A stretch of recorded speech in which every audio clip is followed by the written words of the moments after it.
The galaxy's undefeated apex predator shoved a human officer. 3 seconds later he was airborne and he still doesn't know how she threw him. Huh. I have seen a lot of things in my 300 cycles as a communications officer on Station Meridian 7. I have watched trade disputes turn into armed standoffs. I have seen diplomatic incidents that nearly started wars. I have even witnessed a Throlian ambassador accidentally insult a Vex matriarch by compliment, which, trust me, takes a special kind of talent. But nothing, and I mean absolutely nothing, prepared me for the day Vectelvor unyielding met Officer Jade Reeves.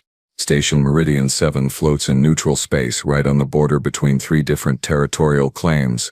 It is the kind of place where you check your weapons at the door, keep your politics to yourself, and try not to start anything that might get everyone sucked out into the void. The station handles maybe 2,000 ships a week, everything from small courier vessels to massive cargo haulers that look like flying cities. It is organized chaos at the best of times. And on this particular day, well, chaos was about to get a whole lot more interesting. Vectelvor was Krylith, which, if you are not familiar with galactic species classifications, means he was essentially a walking nightmare wrapped in scales and bad attitude. The Krylith are apex predators from a world where everything, and I mean everything, is trying to kill everything else. They stand around 8 feet tall, built like they are carved from stone and aggression. Their home world has gravity 0.8 times what most species consider normal, so they are strong. Stupidly strong, the kind of strong where they can bend steel support beams for fun. And Vectelvor, he was not just any Krylith, he was their undefeated arena champion, 43 consecutive victories in solo combat across 7 different worlds. He had a reputation that preceded him by several star systems. When Vectelvor wanted something, people tended to just give it to him and hope he left quickly. His ship, the Crimson Talon, was a beauty if you like your spacecraft designed to intimidate. All sharp angles and weapon ports, painted in the traditional Krylith war colors. It came screaming into our sector demanding, not requesting, immediate priority docking at Bay. Never mind that Bay 12 was occupied. Never mind that there were 17 other ships in the queue ahead of him. Never mind station regulations that everyone had agreed to follow. Vectelvor wanted Bay 12, and Vectelvor was used to getting what he wanted. Now, here is where things get interesting. See, humans had only been part of the galactic community for about 15 cycles. They were the new kids on the block, and most species were still trying to figure them out. They came from some backwater planet called Earth, brought almost nothing to the table in terms of military might or resources, and seemed way too friendly for anyone's comfort. The general consensus: harmless, soft, probably not going to last long in galactic politics. The humans had drawn security duty on Meridian 7 as part of some iteration program, proving they could handle neutral ground operations. Most species figured it was a low-risk assignment. What could possibly go wrong with traffic control? Officer Jade Reeves was the shift supervisor that day. She was human, which meant she stood about 5.5 feet tall, maybe 130 pounds soaking wet. She had dark hair pulled back in a regulation bun, brown eyes that seemed perpetually unimpressed, and a voice that came through the comm system with the kind of calm that made you think she had seen it all and was not particularly excited about any of it. When Vectelvor's demand came through, Jade responded in about 3 seconds flat. Her voice was professional, polite even, almost bored. Crimson Talon, negative on priority docking. Bay 12 is occupied, and you have 17 vessels ahead of you in queue. Estimated docking clearance is 4 hours. Bay 34. Please proceed to holding pattern Delta 7 and await further instruction. There was a long pause on the other end. Then Vectelvor's voice came through, and let me tell you, that voice could make grown Vex warriors reconsider their life choices. Deep, resonant, carrying the kind of threat that did not need to be spoken out loud. I am Vectelvor of Krylith. I do not wait. Jade's response came back without even a heartbeat of hesitation. Crimson Talon. All vessels follow station protocol. No exceptions. Delta 7, please. And that, my friends, is when Vectelvor decided he needed to handle this situation personally.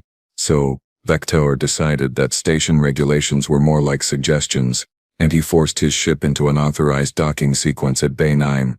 Just pushed right past a Centaurian freight hauler and locked his clamps onto the station like he owned the place. The Centaurian captain was screaming over the comm. The docking computer was throwing up about 15 different violation warnings, and somewhere in traffic control, alarms were going off like it was festival day. Jade's voice came back over the station-wide channel, still calm, still professional, still sounding like she was ordering lunch instead of dealing with a massive breach of protocol. Crimson Talon, you are in violation of station docking procedures. Disengage immediately or security will be authorized to use force. You have 30 seconds to comply. I was watching the security feeds from my station, and let me tell you, I have never seen anyone just ignore a direct order with such confidence. Vectelvor's response was not even verbal. He just opened his airlock and started walking toward the main security checkpoint with 4 of his crew members trailing behind him like an entourage of doom. Now, I need you to understand something about Kralith physiology. These beings are not just big, they are apex predators who evolved on a planet where diplomacy means you killed the other guy slightly less brutally than he was trying to kill you. Vectelvor stood 8 feet tall. Easy. His scales were deep crimson with black striping along his spine, traditional war markings that indicated his arena status. His arms were thick as cargo pylons, corded with muscle that bunched and flexed with every step. He had claws that could rip through hull plating, teeth that belonged in nightmare fuel, and eyes that glowed a faint amber in the station lighting. He wore minimal armor, because honestly, when you are built like a living tank, what are you protecting? Just a chest plate with his arena championships etched into the metal, 43 tallies that caught the light as he moved. His crew behind him were not small either. All Kralith, all warriors, all looking like they had never heard the word no in their entire lives. They reached the security checkpoint at Section Delta, where Jade was stationed with 2 other human officers. I switched my feeds to get a better angle, because this was either going to be the shortest confrontation in station history or something worth recording for the incident report. Jade stood there, hands clasped behind her back, regulation security uniform neat and pressed, looking up at Vectelvor with the same expression I imagine she used when reviewing cargo manifests. Unimpressed, maybe slightly annoyed at the interruption. The size difference was, let me be diplomatic here, significant. Vectelvor could have picked her up with one hand, probably could have picked up all 3 human officers without breaking a sweat. He loomed over her, using every inch of his height to maximum intimidation effect, and his crew fanned out behind him in a classic predator formation.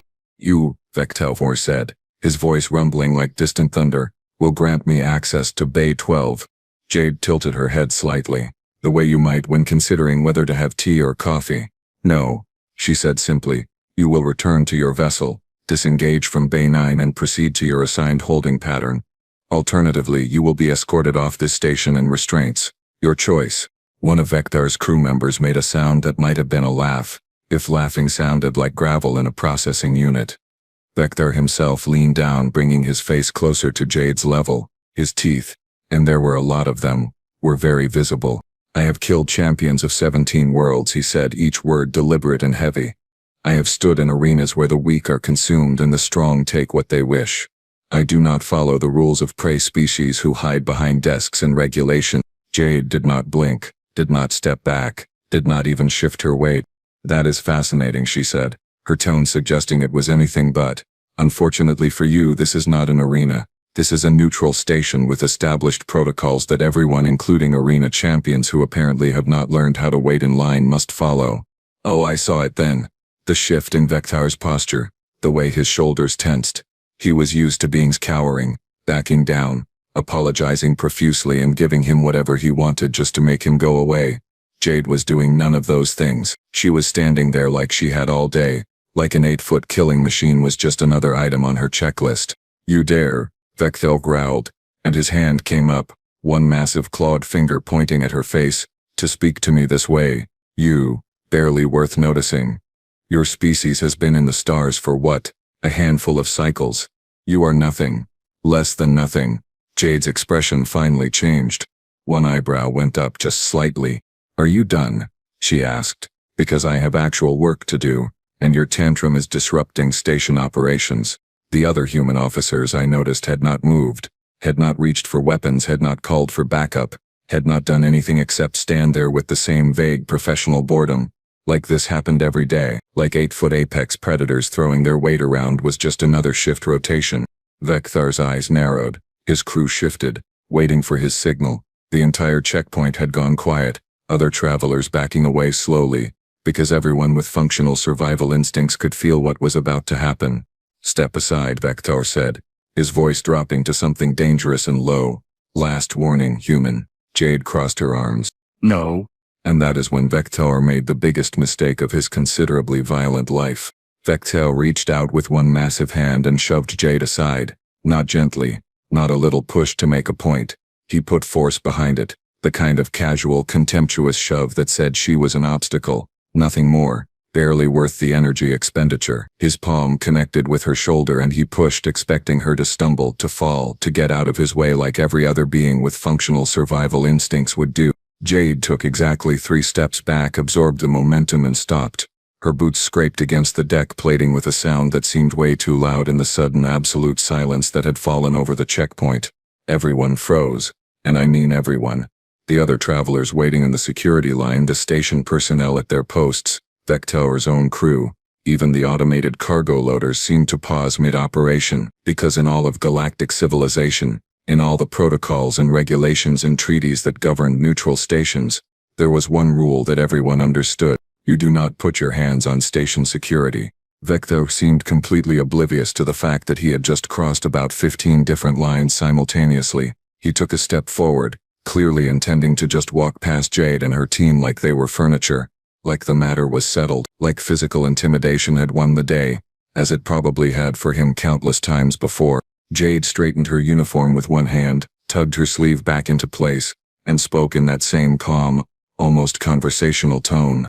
Sir, I am going to give you one opportunity to return to your vessel voluntarily. What you just did constitutes assault on station personnel, which carries an automatic 30-day detention and permanent ban from Meridian 7. If you leave now, we will downgrade it to a docking violation and a fine. Last chance. Vectelvor stopped, turned around, and laughed. It was not a pleasant sound. It was the kind of laugh that apex predators make when something small and stupid has amused them right before they eat it. His crew joined in, a chorus of deep rumbling mockery that echoed through the checkpoint. You threaten me, Vectelvor said, spreading his arms wide. You, who I could break with one hand. You soft, weak, prey species thing. Your entire planet would not last one season on Krauth. You have no claws, no natural weapons, no strength worth mentioning. You are nothing but meat that learned to talk. He took another step toward her, leaning down again, invading her space deliberately. I will walk through this station as I please. I will take what I want, and if you try to stop me again, little human, I will show you why 43 challengers never rose from the arena floor after facing me. Jade looked up at him, sighed. It was the kind of sigh that suggested deep, profound exhaustion with the universe and everything in it. Okay, she said quietly, your choice. And then she moved. I have watched the security footage maybe 100 times since it happened, and I still cannot quite figure out the physics of what Jade did next. She stepped inside Vectelvor's reach, got under his center of gravity and did something with her hips and legs that involved leverage and angles that should not work when you are dealing with a 400-pound apex predator. But it did work. Jade grabbed Vectelvor, twisted, and lifted. For a split second, all 8 feet and 400 pounds of undefeated arena champion were completely off the ground, his expression shifting from contempt to confusion to something that might have been the beginning of fear. And then Jade threw him. Not pushed, not shoved. Threw. Vectelvor went airborne. He sailed backward through the checkpoint, arms windmilling, that amber glow in his eyes wide with disbelief. Traveling a good 10 feet before gravity remembered it had a job to do, he crashed into a stack of cargo containers with a sound like a percussion orchestra having a catastrophic failure, metal booming and echoing through the entire section. The containers shifted, groaned, and one toppled over sideways with another tremendous crash. The silence that followed was profound, religious, almost. Vectelvor lay there in the wreckage, cargo netting draped over his shoulders like decorative trim, surrounded by scattered shipping cricks and his own shattered dignity. His crew stood frozen, mouths open, staring at their undefeated champion like they were witnessing reality itself having a malfunction. Jade brushed off her hands, adjusted her uniform again, and looked at the other 2 human officers. Jenkins, call medical. We need a scan team down here for injuries. Rodriguez, impound the Crimson Talon and file assault charges. Standard 30-day detention protocol. Yes, ma'am. Both officers responded in unison, like this was the most normal thing they had done all day. Vectelvor struggled to his feet, scales scraping against metal, his movements slow and uncoordinated. He was staring at Jade with an expression I had never seen on a Kralith face before. Confusion. Complete. Total. Absolute confusion, like the fundamental laws of the universe had just rewritten themselves without asking his permission. "You," he managed, his voice hoarse. "How did you—" "What?" Jade walked toward him, slow and deliberate, her boots clicking on the deck plating. She stopped about 5 feet away, hands on her hips, looking up at him with that same unimpressed expression. "Sir, you are under arrest. You have the right to remain silent, and honestly I recommend you exercise it. You will be detained in holding cell 7 until your hearing. Any further resistance will result in additional charges. Do you understand these rights as I have explained them?" Vector just stared at her. Behind him, station security, the real backup with weapons and restraint fields, came jangling around the corner, about 15 officers from various species, all of them sliding to a stop when they saw Vector already down and Jade standing there looking mildly annoyed at best. One of them, a Vex I think, said slowly, "Do you need assistance, Officer Reeves?" "We are good here," Jade said without looking away from Vector. "Just need an escort to holding. Subject is compliant." Was he compliant? Well, Vector was not fighting. He was not doing much of anything except standing there like someone had replaced his brain with a malfunctioning navigation computer. His crew had not moved either, all of them apparently trying to process what they had just witnessed. And the security footage? Oh, that spread through the station network faster than a reactor breach warning. Within 10 minutes, every terminal, every personal device, every screen in every bar and shop and docking bay was showing the loot there. The unyielding, undefeated arena champion of 43 worlds, getting picked up and thrown like cargo by a human woman who barely came up to his chest. The betting pool started immediately. The commentary was, let me say, enthusiastic. And somewhere in the station's administrative offices, I imagine several people were having very interesting conversations about what exactly humans were capable of. But all of that came later. In that moment, in that checkpoint, there was just Jade, Vectelvor, and the slowly dawning realization across the entire station that maybe, just maybe, everyone had seriously underestimated these new humans. Vectelvor spent exactly 4 hours in holding cell 7 before his rage found its voice again. And when it did, you could hear it 3 sections away. Combat challenge. His roar echoed through the detention level, rattling the force fields, and making several other detainees visibly nervous. I invoke formal combat challenge. Single combat, witnessed by the old laws. Now, here is the thing about formal combat challenges. They are outdated, mostly ceremonial, and hardly anyone uses them anymore because civilization has generally moved past solving disputes by beating each other senseless. But they are still technically legal under Galactic Council regulations, a holdover from when species first started interacting and needed some framework for settling disputes that did not involve planetary bombardment. Station Administrator Kelvos, a Mytherian with more patience than sense and far too many years dealing with incidents exactly like this, came down to the detention level personally. She had 4 eyes, all of them looking tired, and her translator implant carried the tone of someone who had already filled out way too much paperwork today. "Champion Vectelvor," she said, her voice carrying that special kind of diplomatic exhaustion. "Perhaps we can resolve this matter without further escalation. You assaulted a station security officer. The penalties are clear.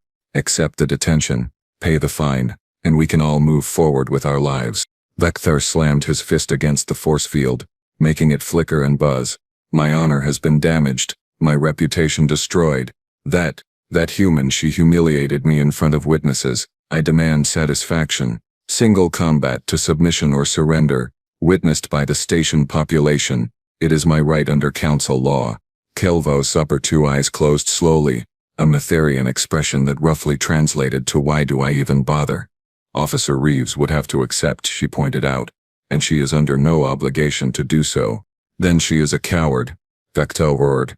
"She hides behind regulations and law because she knows that what happened was luck. A fluke. It will not happen twice." The security footage by this point had achieved what I can only describe as viral immortality. It was playing on loop, in every bar, every common area, every recreational space on the station. I watched beings from 40 different species huddled around screens, rewatching the moment of Vectelvor's impromptu flight again and again. The commentary was ruthless, creative, and in some cases should probably have been censored. Vectelvor's crew, to their credit or perhaps their shame, were not helping matters. They had scattered throughout the station, trying to explain, justify, contextualize what had happened. but with every telling it just sounded worse. Their undefeated champion, their apex warrior, had been thrown like a shipping crate by someone a third his size. The betting pools were already running. Station residents were wagering on everything. Whether Jade would accept, who would win if she did, how long the fight would last, whether Vectelvor would actually land a hit. The odds were surprisingly not as one-sided as you might think. A lot of beings figured Jade had gotten lucky, caught him off guard, used surprise and technique to compensate for the massive physical disadvantage. But there were others, particularly some of the more informed species, who were looking at humans with new eyes, calculating eyes, because information had started circulating, data that most species had not bothered to check when humans first arrived on the galactic stage. Earth, it turned out, was classified as a death world. High gravity 1.0 standard, extreme temperature variations, aggressive microbial life, predators at every level of the food chain. Humans had not evolved in a garden paradise. They had clawed their way to the top of a planetary hierarchy that killed 99% of species before they developed tool use. Humans were endurance hunters. They had evolved to chase prey until it collapsed from exhaustion. Their bones were dense, their muscles efficient, their pain tolerance absurdly high. They healed fast, adapted faster, and had a stress response that basically turned them into combat-ready units when threatened. And Jade? Jade had grown up in Earth's 1.0 gravity, spending her entire life carrying around her own body weight in a way that Krolith from their 0.8 gravity world never had to manage. When Kelvos brought the combat challenge request to Jade, the human officer was in the security break room, drinking something called coffee that smelled like industrial solvent and apparently was considered a mild stimulant. "He wants to fight you," Kelvos said, skipping the diplomatic preamble because honestly, what was the point? Formal combat challenge. Non-lethal to submission or surrender. You can decline. Jade took a sip of her coffee, considered for a moment, then shrugged. "Sure," she said. "When?" Kelvos' primary eyes blinked rapidly. You are accepting. You understand he is a trained arena champion. He has killed beings in sanctioned combat. Non-lethal, right? Jade said. Demonstration bout under station rules? Yes. But, then I accept. Tomorrow work. I am off shift at 1400. Kelvos stared at her, all four eyes wide. You are very confident. Jade smiled. Just a little. Administrator. With respect, I have 3 brothers, all of them bigger than me. I grew up fighting, and Vectelvor has a tell. A tell. He drops his right shoulder before he moves. Every time. It is very obvious once you notice it. And just like that, the match was set. Station training facility level 9, tomorrow at 1500 hours. Open viewing because at this point half the station was going to show up anyway and it was better to make it official than have everyone crowding the security feeds. Vectelvor, when informed that Jade had accepted, actually smiled for the first time since the checkpoint incident. It was not a nice smile. It was the smile of a predator who had just been given permission to do what he did best.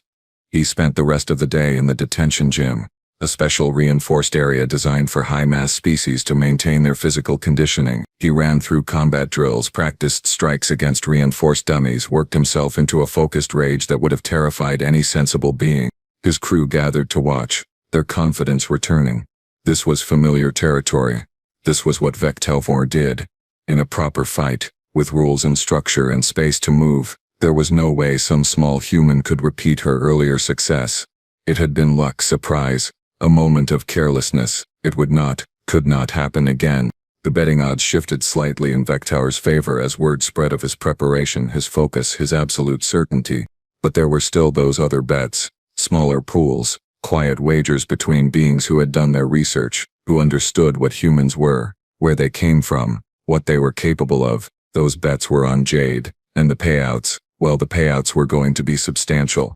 Me? I made sure my communication station had a perfect feed to the training facility. I was not missing this for anything.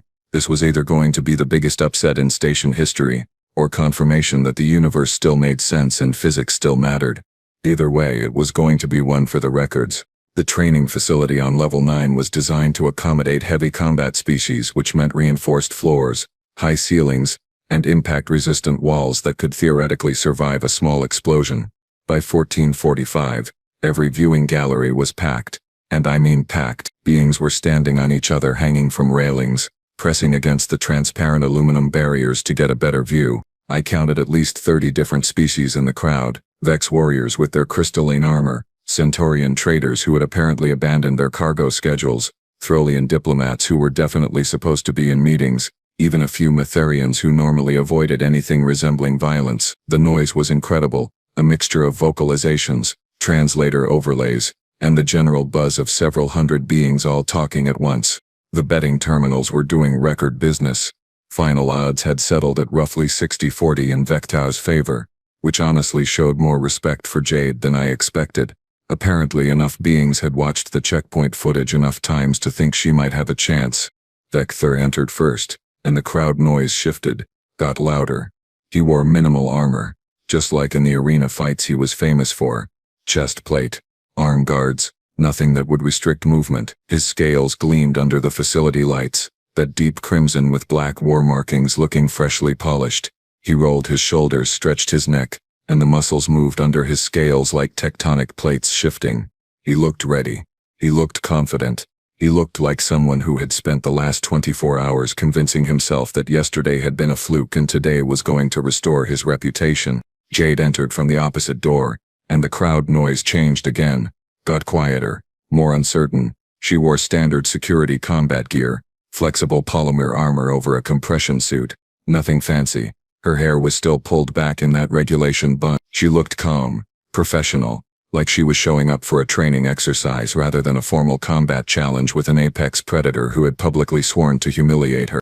Station Administrator Kilvo stood at the center of the mat, her four eyes moving between the two combatants. "This is a formal demonstration bout under station regulations," she announced, her voice amplified through the facility speakers.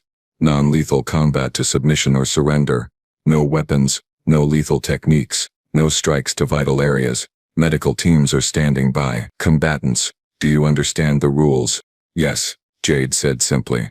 "I understand," Vectelvor growled, his eyes locked on Jade with an intensity that would have melted hull plating. "Then take your positions." They moved to opposite sides of the mat, maybe 20 feet apart. The crowd went silent, hundreds of beings holding their breath collectively. Calvos raised one hand, paused, then dropped it. "Begin." Vectelvor exploded forward with a speed that should not have been possible for something his size.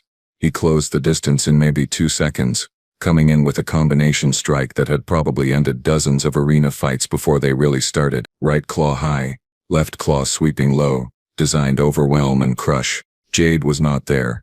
She slipped sideways, let his momentum carry him past, and his claws hit nothing but air. Vectelvor spun, snarling, adjusted, came at her again. Another combination, faster this time, multiple strikes flowing together in a sequence that showed years of training and combat experience. Jade blocked, deflected, moved. She was not trying to match his strength, not trying to stop his attacks head-on. She was redirecting them using angles and timing, making him work for every inch.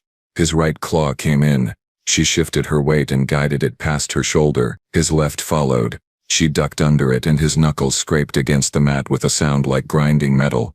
The crowd was making noise again, but it was different now. Uncertain, confused, because Vectelvor was attacking with everything he had. Combinations that should have connected, should have ended this, and Jade was just not there. Every time, flowing around his strikes like water, giving ground when she needed to, holding it when she could. Vectelvor's frustration was visible, building with each missed attack. His strikes got harder, faster, more aggressive. He was putting more power behind them, which meant he was burning energy, and in any extended fight, energy management matters. A lot. 3 minutes in, maybe 4, Vectelvor tried to grapple, lunging forward to grab Jade and use his massive strength advantage to just end this. His hands closed on nothing.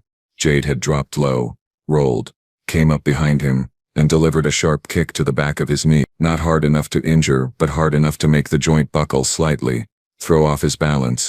Vectelvor roared, spun, backhanded where he thought she would be.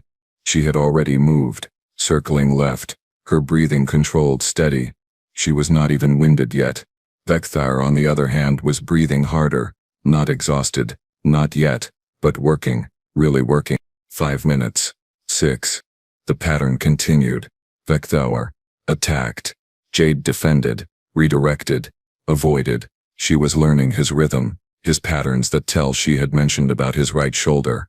Every time he prepared to strike, there it was, a tiny dip that telegraphed his intention. Once you saw it, you could not unsee it.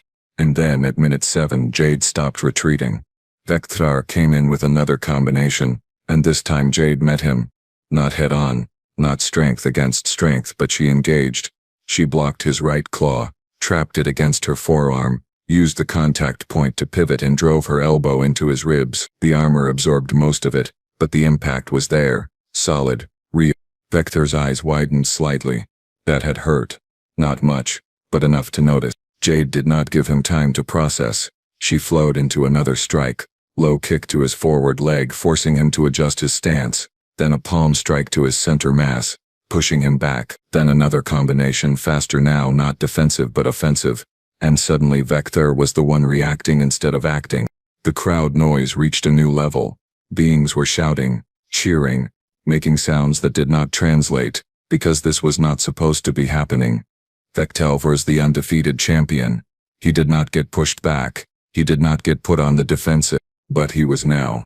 Jade pressed the advantage, her movements precise, efficient. She was not wasting energy on flashy techniques or unnecessary flourishes. Every strike had purpose, every movement calculated. She went for his legs, making him move, making him work to maintain balance. She targeted his breathing, quick strikes to his lower ribs that made him grunt, made him protect, made him react. 8 minutes in, Vectelvor was breathing hard. His movements were slower, his reactions delayed by fractions of a second. The high-gravity human, built for endurance, for long hunts, for chasing prey across continents, was barely sweating. Her breathing was elevated, sure, but controlled, steady. Vectelvor tried to reset, create distance, catch his breath. Jade did not let him. She stayed close. Main pressure kept him working. Another low kick made him stumble slightly. A quick combination to his right side made him turn, expose his back for a split second. That was all Jade needed. She moved in fast, got behind him, and did something complicated with leverage and body mechanics that involved hooking his leg, controlling his arm, and using his own weight against him. Vectelvor went down, hard, the mat booming with the impact. Before he could recover, Jade had his arm locked, her body position controlling his movement, her weight, small as it was, applied at exactly the right points to make escape impossible without serious injury. It was a perfect pin. Textbook.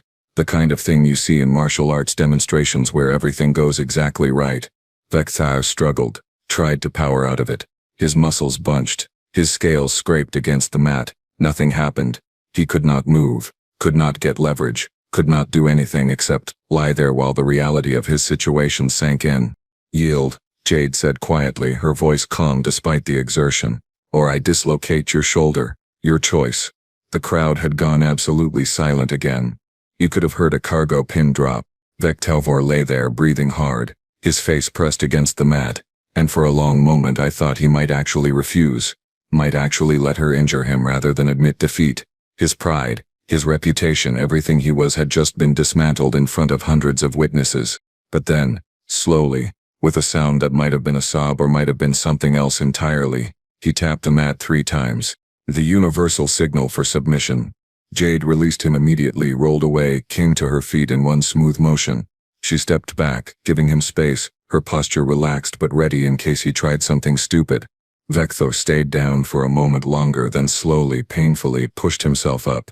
He knelt there on the mat, staring at his hands like he had never seen them before, like they belonged to someone else. His crew in the viewing gallery looked equally stunned, frozen in place, unable to process what they had just witnessed. Kilvos moved forward, her voice careful, diplomatic. Submission acknowledged. Officer Jade Reeves is the victor. The crowd exploded, not with disappointment, not with anger, but with noise, pure chaotic, multi-species noise that was part shock, part excitement, part disbelief.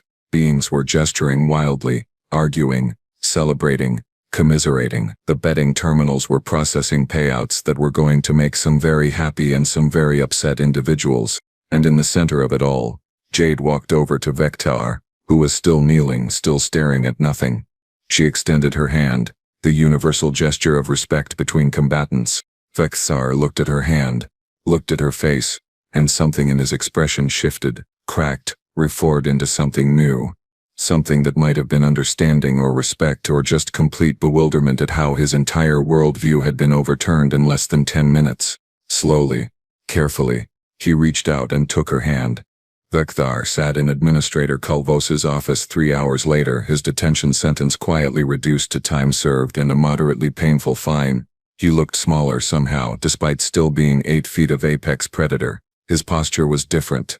Less aggressive, more thoughtful, like someone who had just discovered that the fundamental assumptions underlying their entire existence might need revision. Jade was there too, sitting across from him drinking another cup of that horrible coffee. Calvos had her upper eyes closed again, the ones she used when dealing with situations that gave her headaches. "I do not understand," Vectelvor said finally, his voice quiet. "I have fought hundreds of opponents. Species stronger than yours, faster than yours, with natural weapons you do not possess. How did you? How is it possible?" Jade took a sip of her coffee, considered her answer. "You are from Kralth, right? 0.8 gravity?" Vectelvor nodded slowly. "Earth is 1.0, Jade said, "which means I have been carrying around 20% more body weight than you have, every single day of my life. My bones are denser. My muscles work harder just to move. My cardiovascular system is built for higher resistance. You are stronger in bursts. Sure, but I can keep going longer, much longer." She set down her coffee cup, leaned forward slightly. "And Earth is mean. We have predators that hunt in packs, environmental conditions that swing from freezing to boiling, diseases that have been trying to kill us for millions of years. We evolved to outlast everything, to adapt, to endure, to just keep moving when everything else has collapsed. You are an apex predator from a world where strength wins. I am an endurance hunter from a world where stubbornness wins." Vectelvor absorbed this, his amber eyes thoughtful. "Your people, they are all like this." "More or less," Jade said with a slight smile. "Some are better fighters, some are worse, but yeah, generally speaking, we are tougher than we look. Way tougher." Calvos made a sound that her translator rendered as resigned amusement. "This information is going to spread, you realize. Every species on this station is going to reassess their evaluation of humanity. The political implications alone are going to keep the council busy for cycles." She was right, of course. Within a day, reports were filtering back to homeworlds. Diplomatic channels were lighting up. Military advisors were running new threat assessments. Humans were not harmless. Humans were not weak. Humans were from a death world that made Kralth look like a vacation resort, and they had been quietly integrating into galactic society while everyone assumed they were no threat at all. The betting pool payouts caused 3 minor financial incidents and 1 Centaurian trader to retire early with what he described as unexpected windfalls. 2 days later, Vectelvor prepared to leave the station. His ship was released from impound, his fines paid, his crew subdued and thoughtful. He stopped by the security checkpoint one last time, where Jade was back on duty, reviewing docking requests with that same expression of professional boredom. "Officer Reeves," he said formally. She looked up, nodded. "Champion Vectelvor." I wanted to say," he paused, struggling with words that did not come naturally. "You fought with honor. You showed me that strength takes many forms. I will not forget this lesson." Jade's expression softened slightly. "Safe travels, champion. Try using the docking queue next time. It really does make everything easier." Vectelvor actually smiled at that. A real smile, not a predator's threat display. "I will consider it." He left, his crew following, and Jade turned back to her terminal. The station returned to its normal rhythm, or as normal as anything got on Meridian 7. Ships came and went. Trade continued. Disputes were resolved with only occasional violence. And then, right at the end of Jade's shift, a familiar situation developed.